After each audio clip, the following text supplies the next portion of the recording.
Hi, it's Stefan Kuchar, author of Being the Leader blog. And I'm very pleased to have a colleague of mine, Meltem, here today. And Meltem and I have known each other for a few years now. We met on a common purpose course a few years ago. And I was so impressed, I thought I'd love to take a few minutes now and listen to Meltem's story. And as I think you'll find out, Meltem is a very interesting leader. And Meltem has started a charity that supports children that have cancer. I know for me, I'm quite surprised to see that that is such an issue, really. But how big an issue is children with cancer, Meltem? Well, it is a big issue. From my perspective, it is a big issue, but it is not seen as a big issue at the moment, because if you look at worldwide the incidence numbers in childhood cancers, we see about 200,000 per annum worldwide, and it is still a very small number compared to adult cases.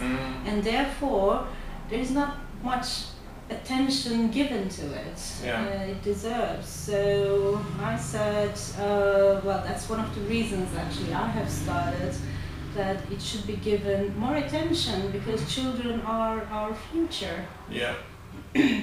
So that's how everything started. Okay. But I understand you have more of a personal involvement, don't you? I do. Unfortunately, that wasn't the original plan of mine, but I had a personal involvement in it. In year 2004, my elder daughter Melanie, she fell ill, and we struggled for about 3 years in and out of hospitals and all these treatments, and it was a very difficult time for me, for Melanie, for the whole family, relatives and friends overall. So during this time I was asking the doctors always, why is this happening? Why is this happening? Why is this happening? Give me an answer. And every parent asked the same questions wherever you go in the world, and everyone asked, why is this happening? And the only answer you get is, we don't know. We don't know. Whichever doctor, consultant I have spoken to, and that was the only reply I have received. We don't know yet. There are so many different factors that needs to be looked into it, and we just don't have enough research done on this. And I said, okay, I left it at that time, but I'm an ex-scientist. I have done my PhD and worked as a research associate in academia back in Turkey, in the United States, and in Switzerland. And I left academia in 1999, but my scientific curiosity never left me.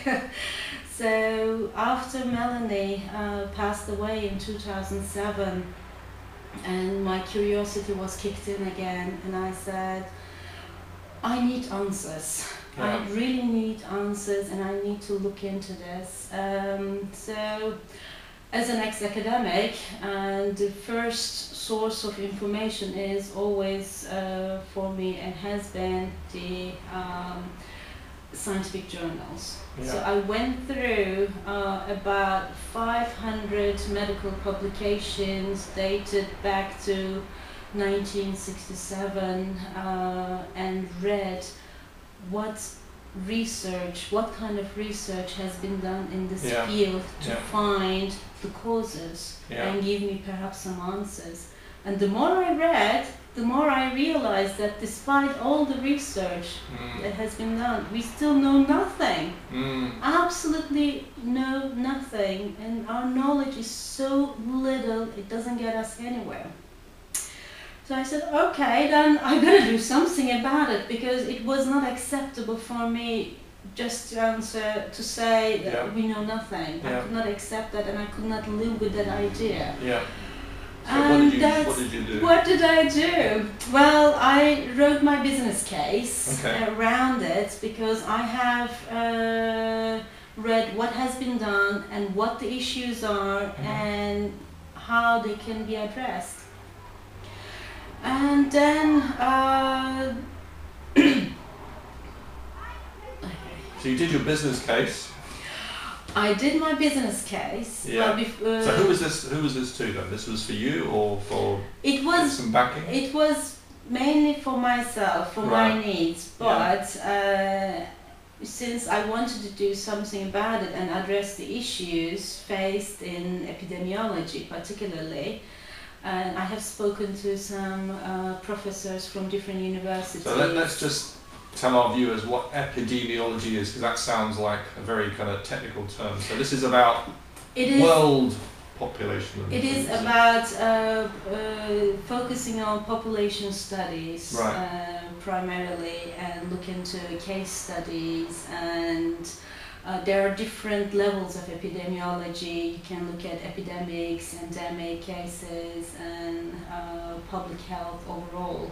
And my focus was the epidemiology into the causes of childhood cancers. Okay. So it's a very focused area. Yeah. And at the moment, these cases are very isolated in different countries. Yeah. The idea was actually address the issue at a higher level, at a global level, because then you have a bigger population to look and do research on. Right. And so the reason you're looking at more of a global basis rather than an individual basis, because these cancers are so infrequent in terms of their occurrence. There are case studies. If you look at it, then every individual becomes a case study. But it is not enough to give you information about, oh, that's the reason, or that's the reason. There needs to be some general factors behind it. And the cancer is actually a result of genetic susceptibility, and we're combined with complex environmental exposures. And our focus at the moment is environmental exposures in terms of we're talking carcinogens and pollutants, radiation, chemicals, toxins, alcohol, tobacco, and so on. So the list can go on, actually. Okay. Quite a long one. You set up this charity. I set up. Yeah. We need to do more research on this one. Okay. In this area. So can we give this a plug now? Is this something where people can go and donate to, Meltem? Absolutely, absolutely. Because one of the reasons I needed to do something about it was that this field is absolutely underfunded field. But compared to adult cases, since it's lower incidences, although the numbers are big globally, it's underfunded because there is no government priority on these cases. And second, it's not commercially viable, so no one and no industry or any pharmaceutical invest in it. Yeah. So the scientists, there's just not the market there. There is not market for it, exactly. So there is not enough or adequate research done on this one. Even the researchers in the fields are moving away because there is no money to invest. So the research, CC Research Alliance has been established with the idea that we need to continue the research and we need to invest money in it. And our values are we're investing in research with passion, commitment and collaboration. And we cannot do alone this one. We do collaborate with academics around the world. Okay. So just for the viewers here, we'll have a link underneath the YouTube video, so you can go and make your donation on CCRA's website as well. I think what would be interesting, I think, for people to understand, Meltem, is what has been your biggest challenge, or is the biggest challenge still ahead? That's a very good question, because I have started the whole thing from scratch with nothing and as a single person. So I was sector challenged, I was financially challenged, resource challenged, and emotionally challenged. So, I see you missed out intellectual there. Did I? That's okay. That's good. okay. That's good. Well, the sector challenge, after I have written my business case, I have spoken to a few academics around it to discuss, and I got their blessings to go ahead. So that was good. And then came the well, I know what to do. Well, how do I go about it? How do I do it? Where do I start? And until that point, I never considered myself as a leader or anything. I'm just an ordinary person. I put my mind into something. I just want to go for it. But I don't know how to go about it. So came the business plan. So I've spent few months to write the business plan, and with self-taught way, and read a lot of materials on internet, and made my business plan, operational plans, and marketing, funding, etc. But then that put me automatically into a leader position or a CEO position. Okay, I'm running this myself. But I don't know how to act the role. I really don't know. So that's that the challenge was the personal development. I needed that kind of personal development. So that's why I attended the Common Purpose for about was it 6 months, 7 months long course. And I have to admit, I have learned a lot from other CEOs, other leaders in the field, and from yourself, Stefan, definitely. And every one of those people I have met in the course has been very inspirational to me, and also lifted up my confidence levels. That oh yes, I know now, I'm well equipped, I really know what to do and how to go about things, and I'm now in it.